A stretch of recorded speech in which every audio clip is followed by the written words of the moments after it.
সরস্বতী পুজোর দিন ফার্স্টেই উঠে ব্লগটা শুরু করে দিলাম।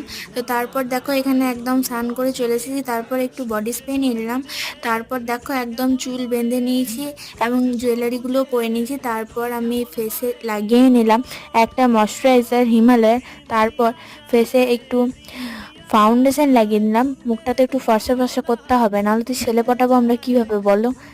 তোমরা তার কালো মেয়েদেরকে তো পছন্দ করবে না, তাই একটু ফাউন্ডেশন তো লাগাতেই হবে। তো ফাউন্ডেশনটা ভালোভাবে ব্লেন্ড করার পর যাতে এই ঘেমে মেকআপ নষ্ট না হয়ে যায়, তো সেজন্য একটু হোয়াইটেন পাউডার নিয়ে ভালোভাবে ফেসে অ্যাপ্লাই করে নিলাম। তারপর দেখো এখানে কাজল পরে নিয়েছি আর হালকা করে ব্লাশও অ্যাপ্লাই করে নিয়েছি। এরপর আমি একটু হাইলাইটার দিয়ে পুরো লুকটা কমপ্লিট করে নিলাম। তো আমাকে কেমন লাগছে অবশ্যই তোমরা কমেন্ট করে জানাবে। সরস্বতী পুজোতে কলেজে কি করছি তো সে মিনি ব্লগের ভিডিওতে আসছে। তো তোমরা ঝটপট করে চ্যানেলটা সাবস্ক্রাইব করে দাও, দুটো ফটো শেয়ার করে দিলাম।